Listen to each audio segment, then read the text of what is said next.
Amigos queridos, às primeiras horas da manhã deste dia, onde a natureza nos envolve em vibrações de harmonia e a brisa leve que o vento traz, entremos na dimensão deste ambiente espiritual, embalados pela suavidade da melodia da música, para que nossos corações alentados de paz pela misericórdia de Deus, possamos buscar Jesus em nossas vidas, para senti-lo bem perto, com seu olhar doce, a nos envolver em vibrações de esperança, em dias melhores para todos nós. Fortalecidos, Senhor, pelo seu Evangelho, nos encorajamos a cada dia mais para vencermos a nós mesmos. Permita, Senhor, que em seu nome possamos abraçar as oportunidades de aprender a servir, de doar o que trouxemos de melhor em nós, uns em favor dos outros, estabelecendo a fraternidade entre todos nós. Obrigada, amigos queridos, responsáveis por este Evangelho, que possamos receber do influxo generoso de vossos pensamentos as intuições necessárias para as reflexões desta manhã. Obrigada, amigos queridos, obrigada, Senhor Jesus, e que assim seja, Mestre.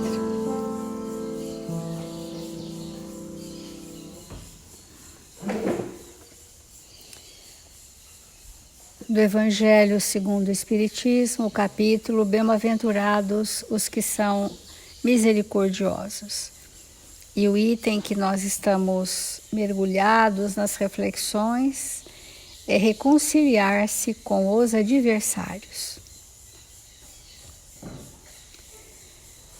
Reconciliai-vos o mais depressa com o vosso adversário, enquanto estais a caminho com ele, a fim de que vosso adversário não vos entregue ao juiz, e que o juiz não vos entregue ao ministro da justiça, e que não sejais aprisionado. Eu vos digo em verdade que não saireis de lá, enquanto não houverdes pago até o último ceitil. É uma citação de Marcos, capítulo 5, versículo 25 e 26.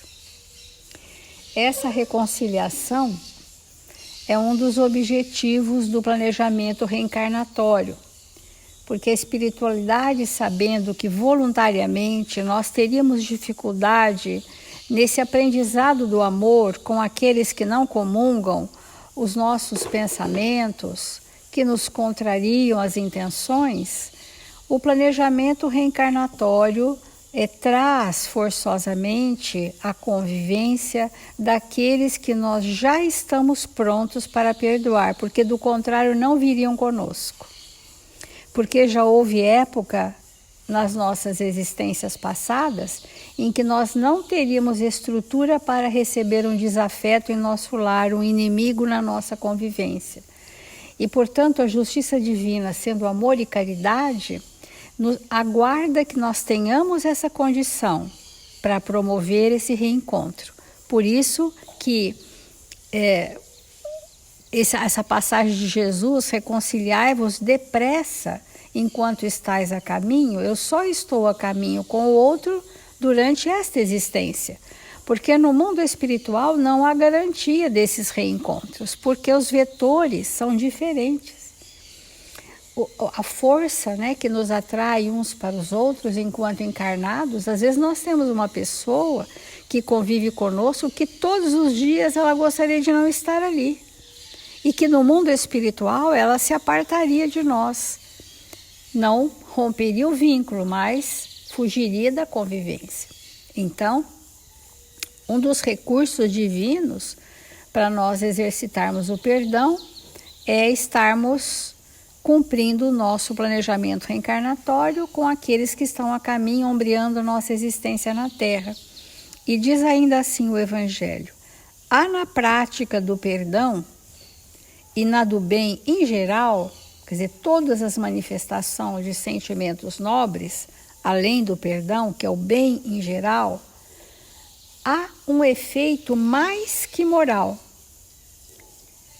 Há também o efeito material. É importante a gente entender que todas as vezes que nós transgredimos as leis de Deus, por exemplo, no desamor, na incompatibilidade, nas inimizades que criamos, naquele momento em que nós agimos dessa forma e incrementamos essa ação com emoções doentes, nós estamos lesando o nosso perispírito, nós estamos lesando o nosso corpo energético. Então, o efeito do perdão é um efeito de saneamento profundo aos males que me acometem, a essas regiões perispiríticas doentes que geram predisposição a enfermidades físicas.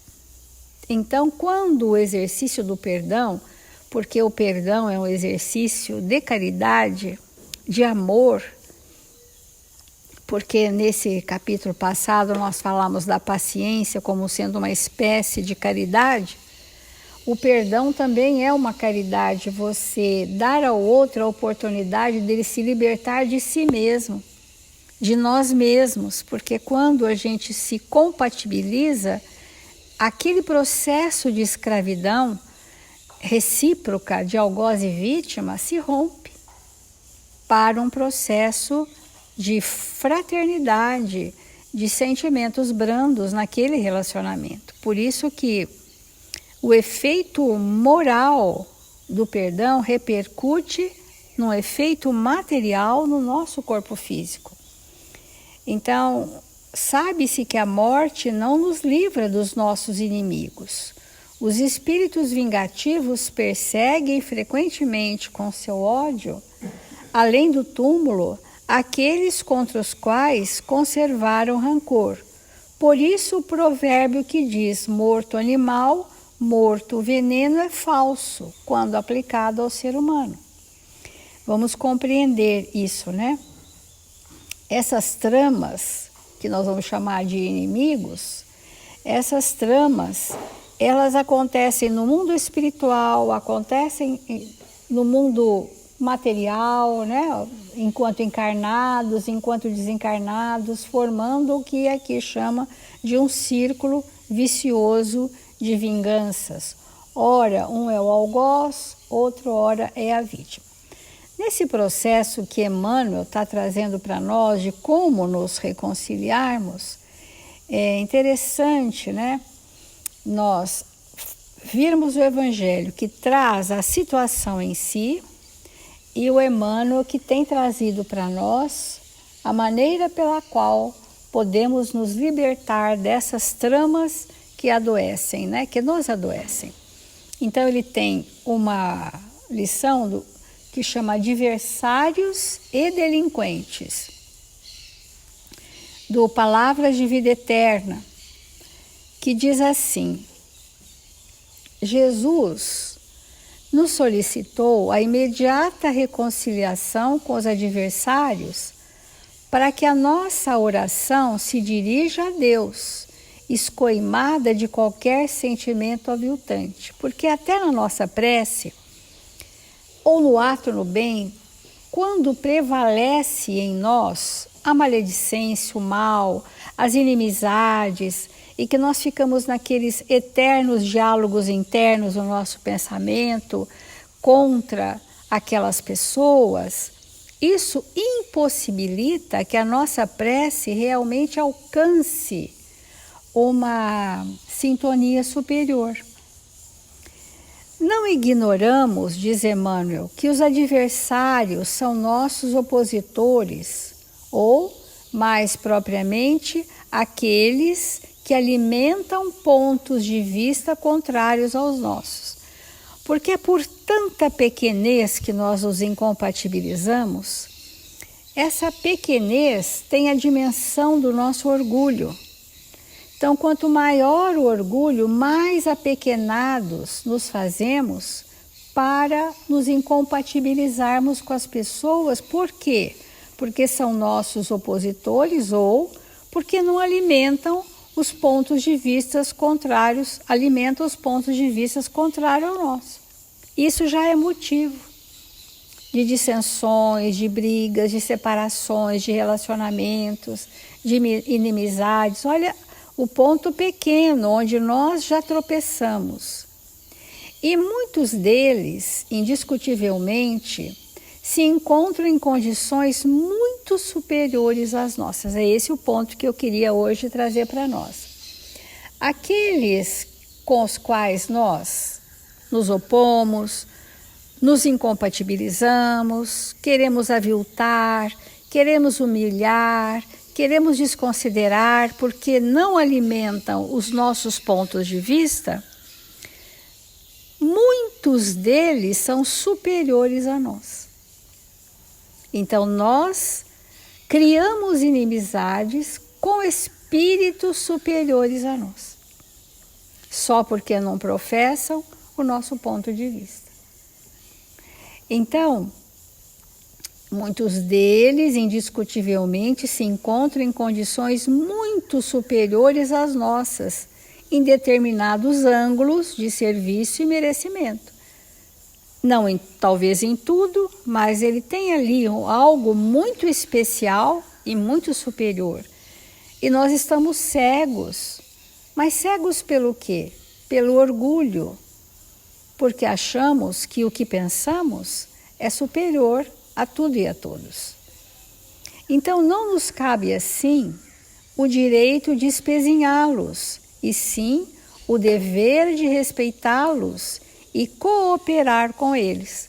Aqui é o ponto que nós já estamos vendo qual é o caminho para sanear a dificuldade com o perdão. Porque não adianta a gente recomendar que o outro perdoe. Nós precisamos saber qual é o caminho que o Espírito faz para chegar nesse aspecto do perdão. Primeiro, hoje aqui em especial, percebendo que essas pessoas se encontram em condições superiores à nossa, sob determinado aspecto. E que então, ao invés de espezinhá-los, o dever de respeitá-los. O respeito é um valor moral que precisamos resgatar nesse novo século, porque ele está bastante banalizado.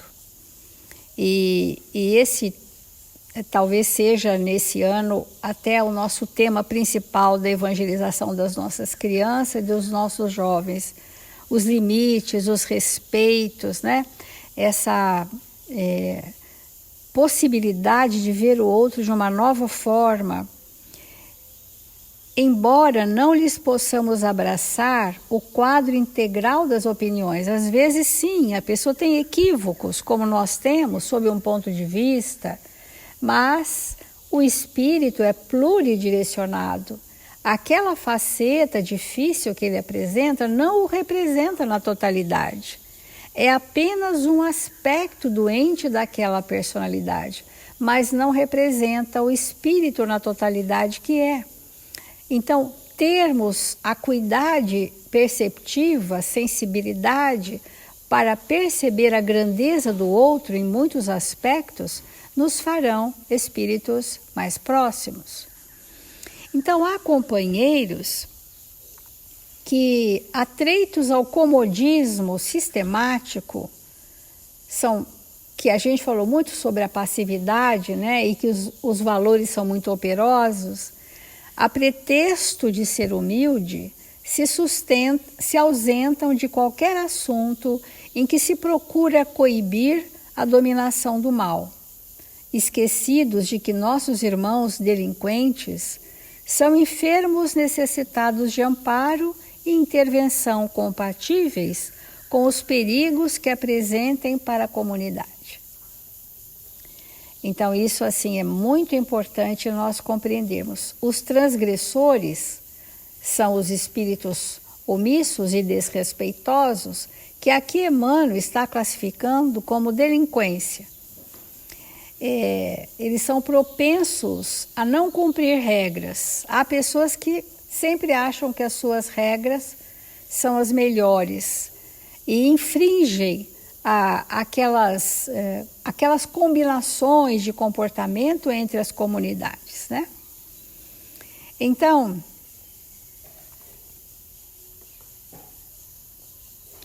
imperioso manter-se em harmonia com todos os que não pensam por nossos princípios. Nós falamos muito hoje em dia da diversidade, né? Diversidade de estágios evolutivos, diversidades de opiniões, diversidades de culturas, que são o armazenamento específico daquele espírito. É o arcabouço daquele espírito.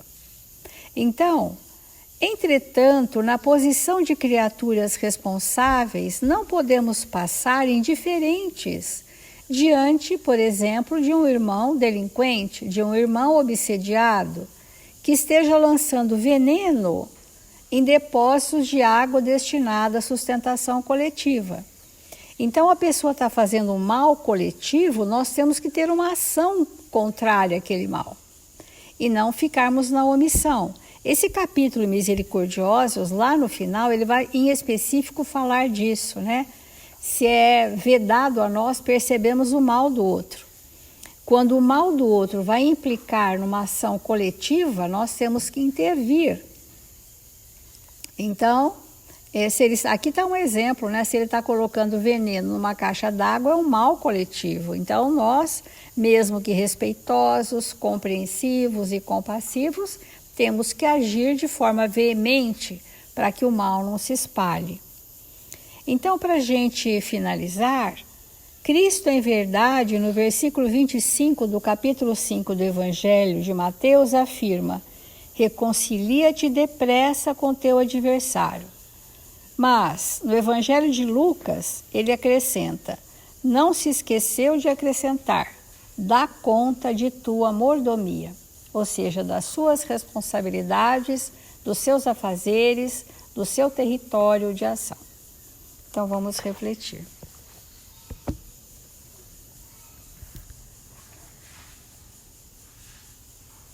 Quando nós olhamos ao redor de nós e pensamos, refletimos naqueles espíritos que nesta reencarnação nós ainda não conseguimos transformar em afeto verdadeiro,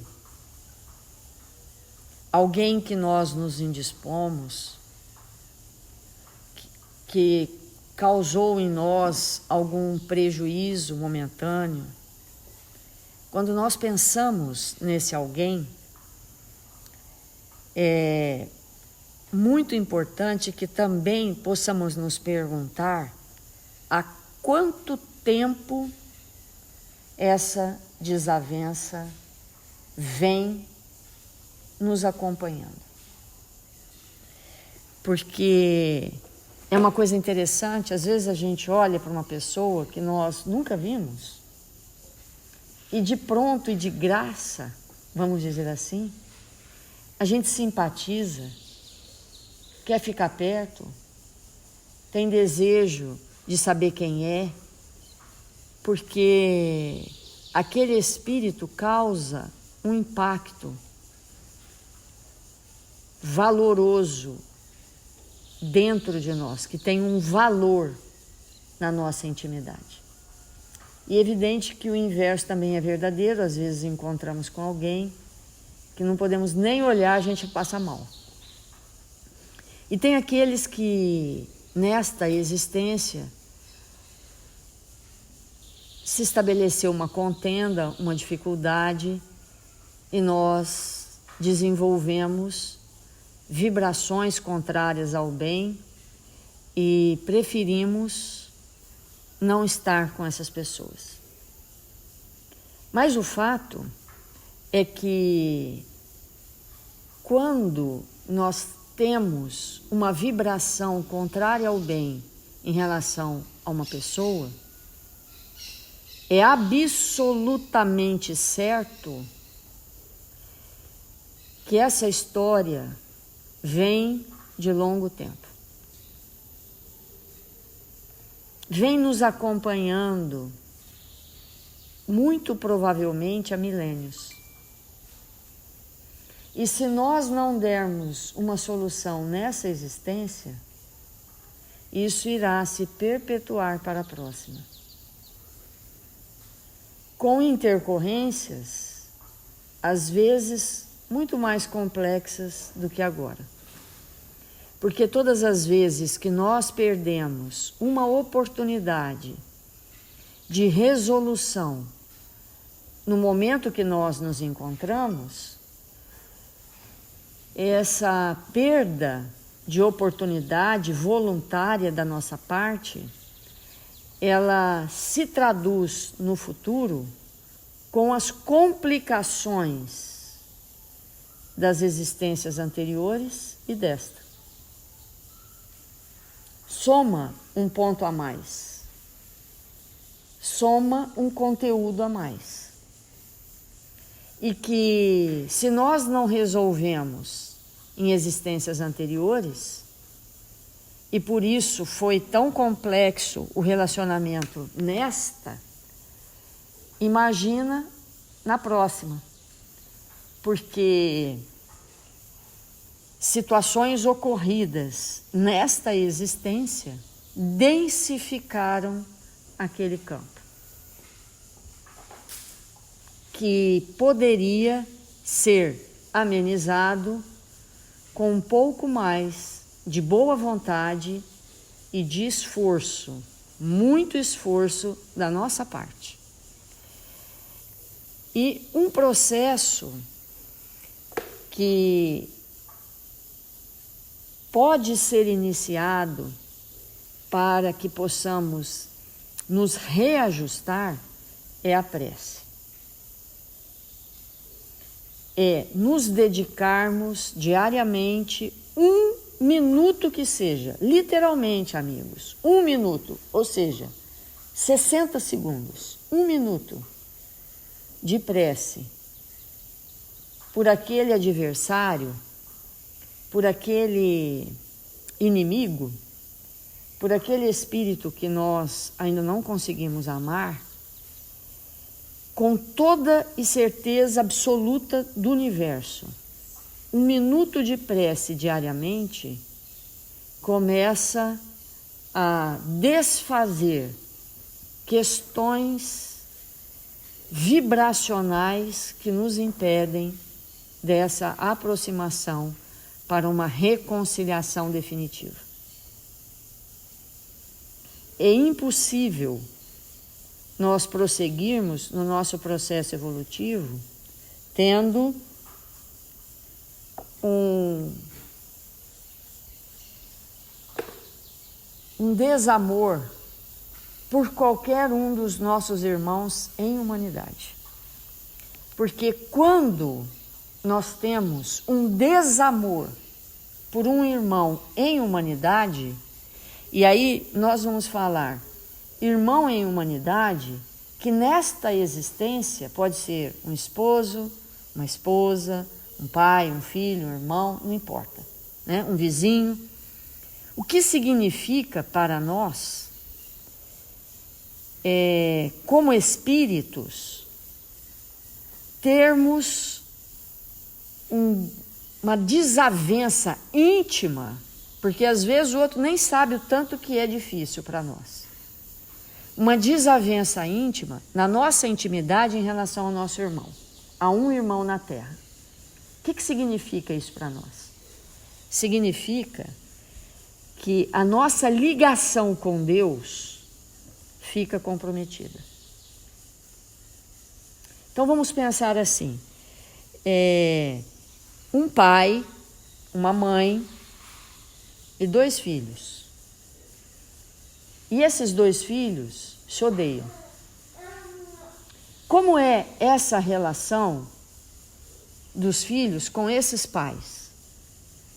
Tumultuada.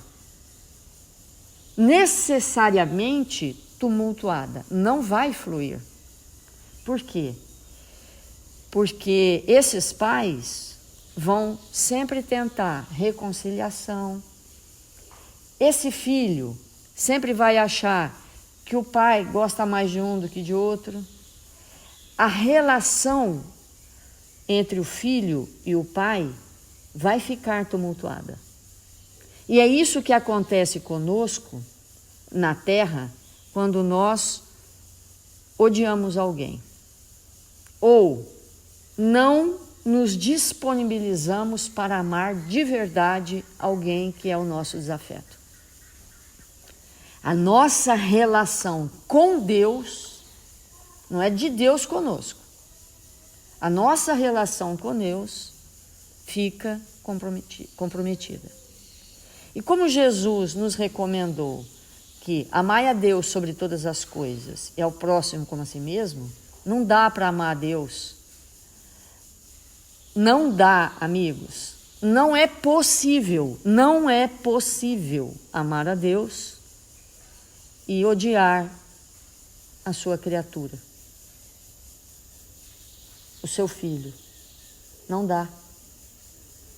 Então, o espírito que tem o seu coração nodoado, nem sei se existe essa palavra, estou inventando, mas com nódoa no seu coração, a ligação dele com Deus é parcial. Mesmo, de verdade. E sem esse trânsito livre com Deus,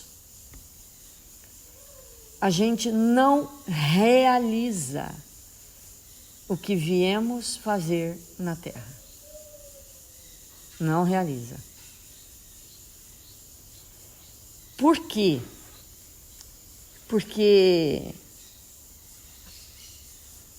quando está tudo bem,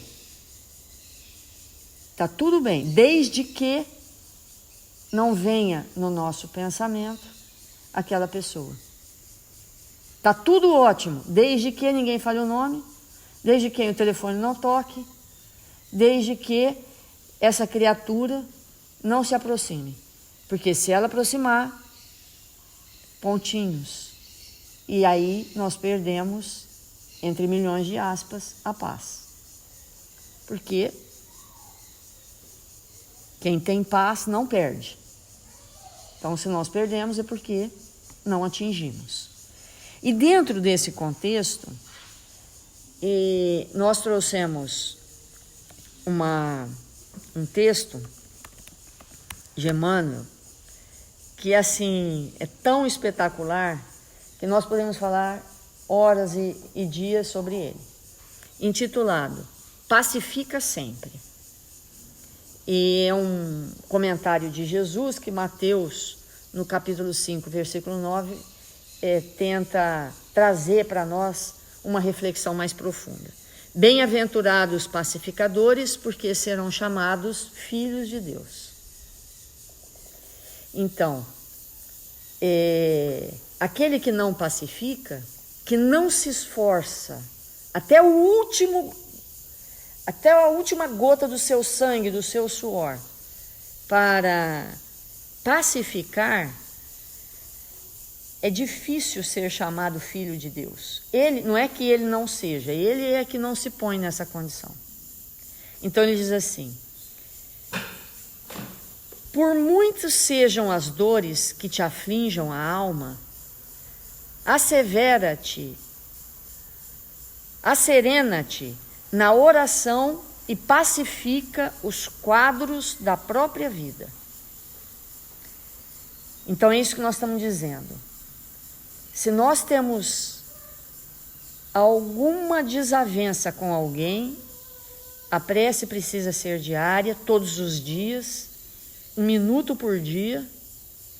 Isso é suficiente para começar a quebrar de maneira definitiva um ciclo milenarmente arrastados por nós, que pode ter começado com uma simples ofensa verbal e que se arrastou e se arrasta por séculos afora. E aí ele diz assim: se alguém te fere, pacifica desculpando.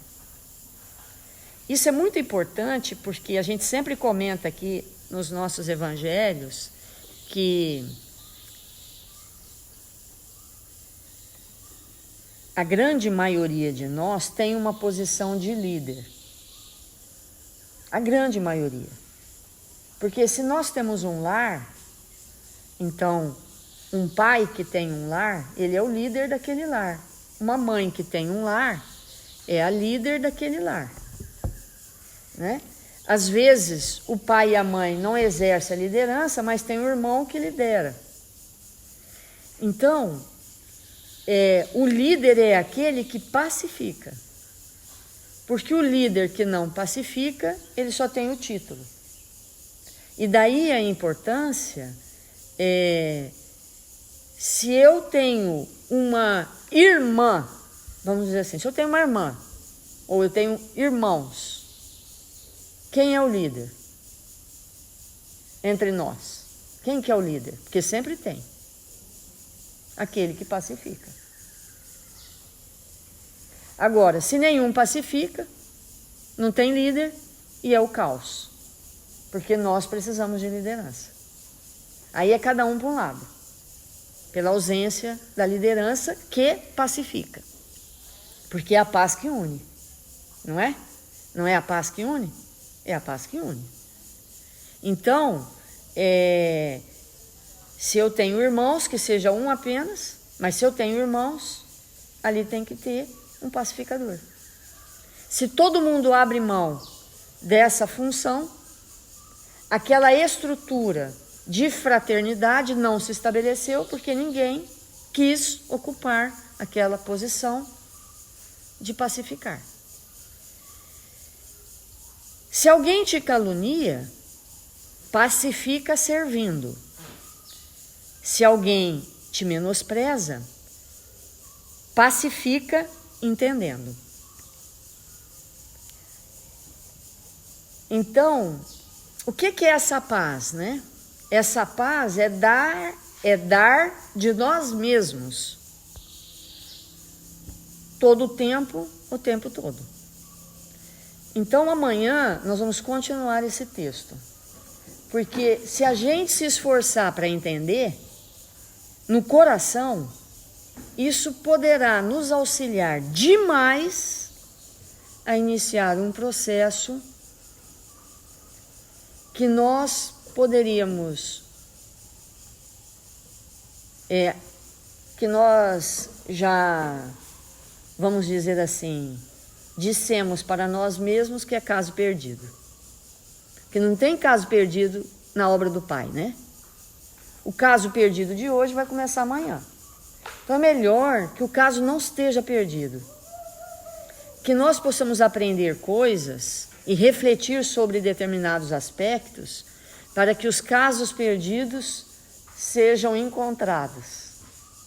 Que seja um caso, entre aspas, achado, para modificação aqui e agora. Vamos então fazer a nossa prece.